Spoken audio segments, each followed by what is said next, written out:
Okay, let's do a quick recap. October 2018, I quit my job. I drove down to the United States, visited some really cool spots, jumped off some bridges.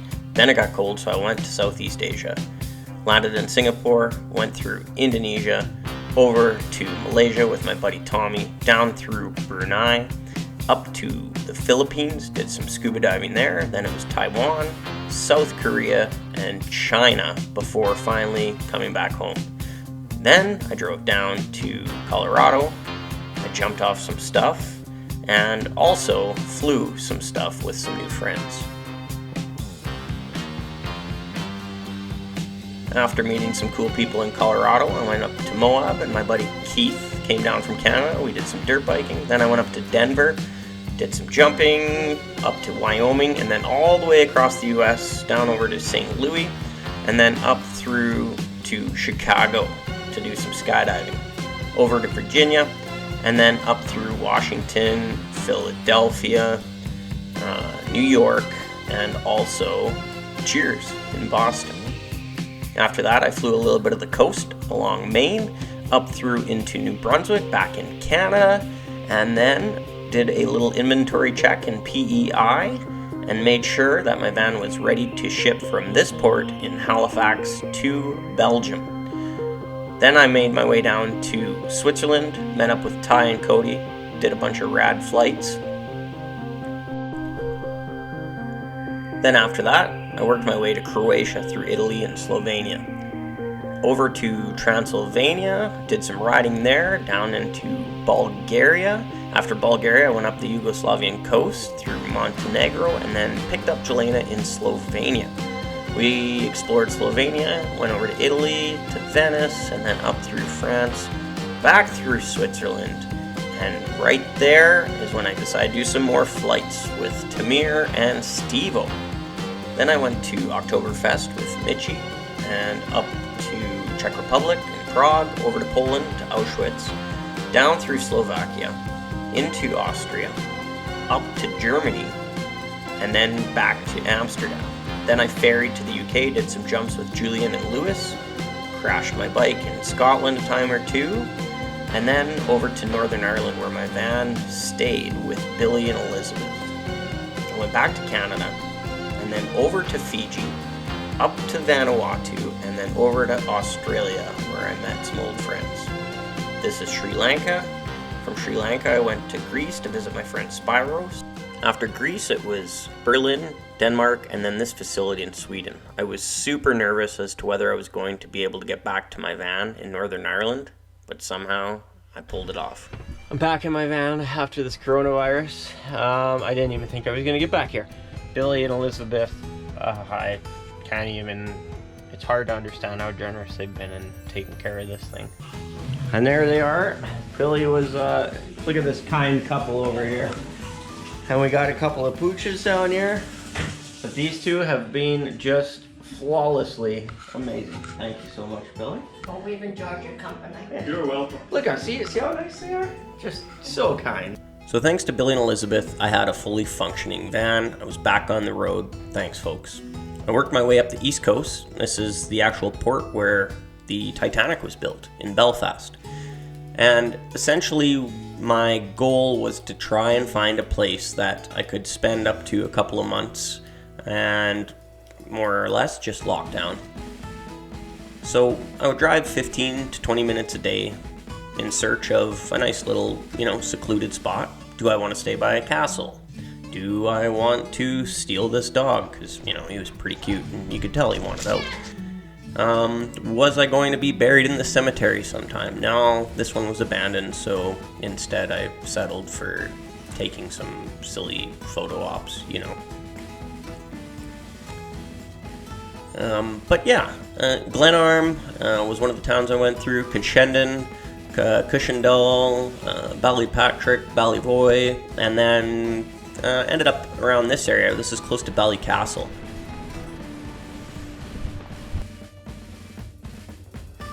Beautiful area, and at this point I thought, what would it hurt if I strapped on the paramotor?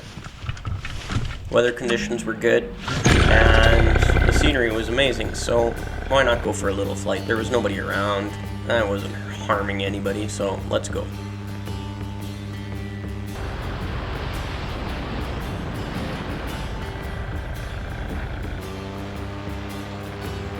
After that, I continued on up through Ballantoy, but I did stop at this spot. This is called Fairhead. These cliffs are huge. I debated jumping, doing a base jump here, but it was pretty windy, so I had a windy beer instead. Did a bit of hiking. This is up close to a place called Portrush, and there was my homies, the sheep. We were pals. There's lots of them. They're quite friendly, a little skittish sometimes, but you know, that's just how she goes. Did a little searching on my motorcycle, but still managed to get lost. But then eventually I found Magilligan Point. In the distance you can see Ireland. Where I am is in the United Kingdom, in Northern Ireland. So that's how close I was to the neighboring country. On the left hand side you'll see the Point Bar. That's my buddy Owen's pub. Very cool. I gathered some rocks, made a fire pit, and found a whole bunch of driftwood. It was practically endless. It burned well, although it was quite small, but it kept me warm, and I did start to develop a little bit of a taste for the local whiskey, Bushmills. That was one of my old friend Drew Darley's picks, so I followed suit.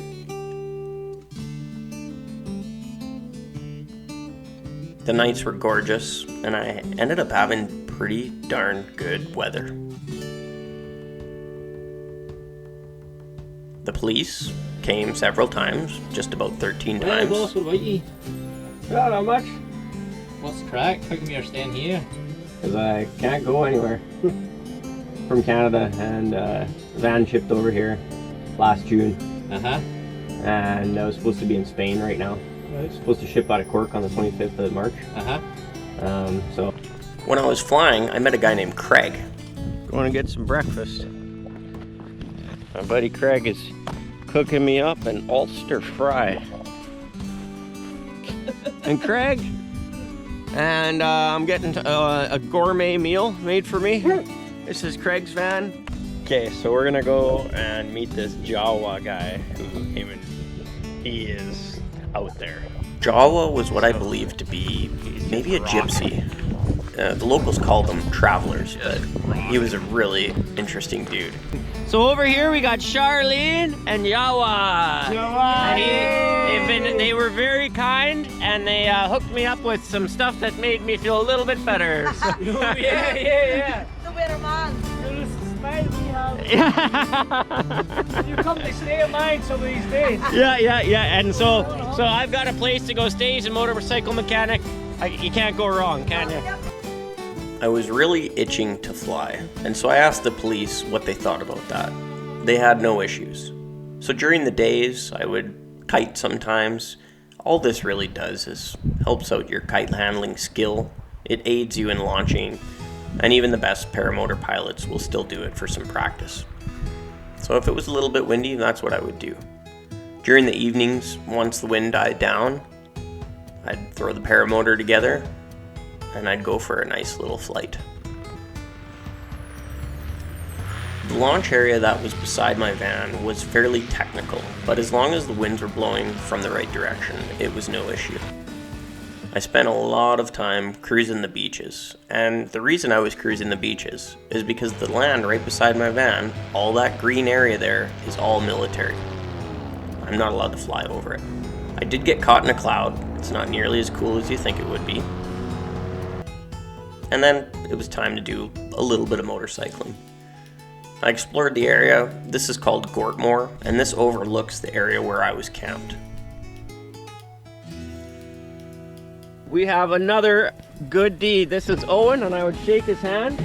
And look what Owen has brought me. I didn't even have to pay a dime for this. He brought me a stand and tire wrenches. Give me an air high five. Owen is a shining example of the kindness that exists within the Irish culture. He showed up with the tire and all the tools I needed after he had noticed that I had had a flat. After I had it fixed, he'd show up occasionally with a couple of cold beer, and we'd sit and talk about our lives. Now don't get me wrong, I like sitting around a fire and having beer, but my belly was starting to get a little bit jiggly.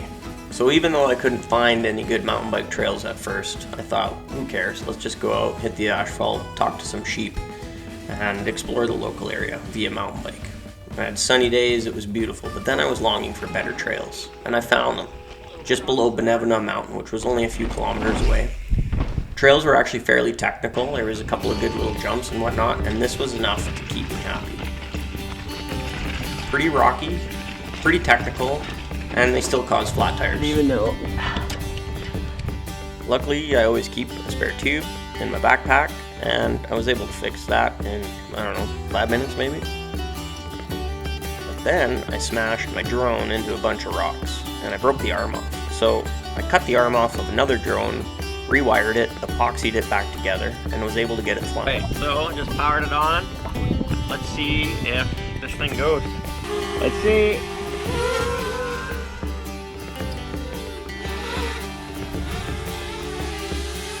Yeah, baby.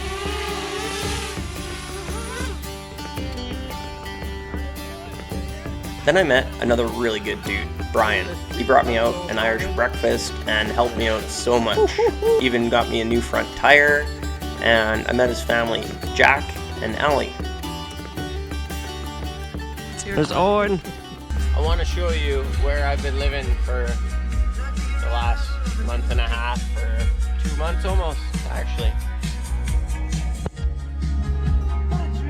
All right.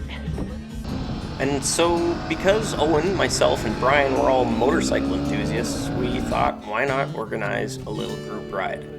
So, we met at Owen's house, geared up, and set out to try and get to the top of Benevena Mountain. And these guys knew the way, so the trails were really cool. Fairly technical in some portions, but for the most part, manageable. And it was beautiful, riding through the Irish forest, navigating the trails. Brian and Owen both took turns leading the ride.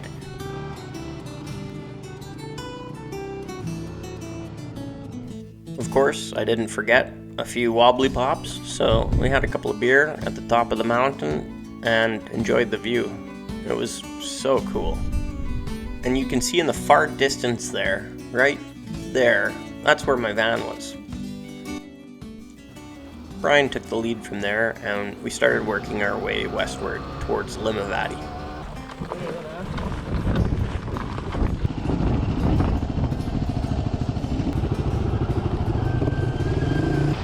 We parted ways with Brian, and then Owen showed me the way back to the beach so I could ride home.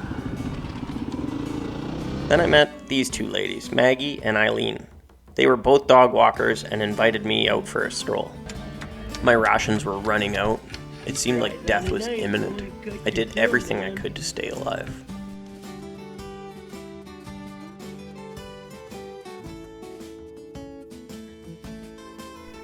A lot of people ask me how I clean my clothes in these situations.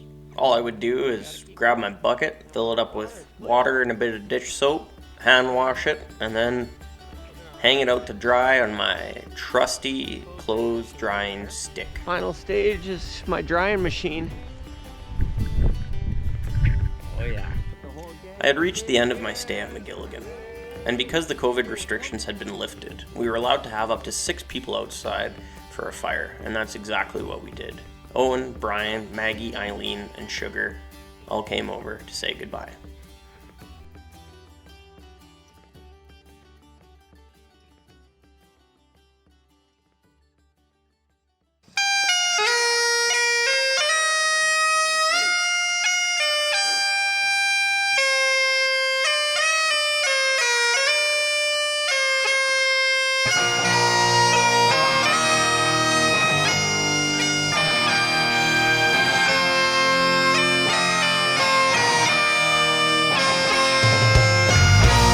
My son, I'll heed the call. If you're to live, then I was born.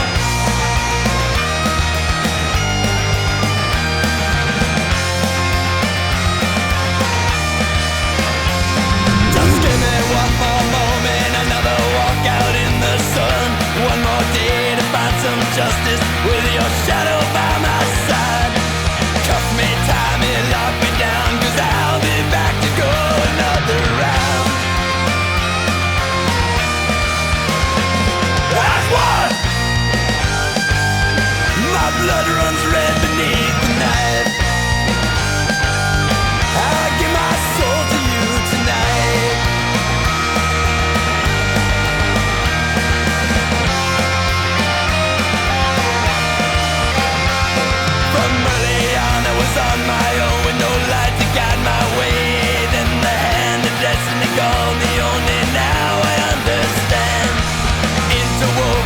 eyes became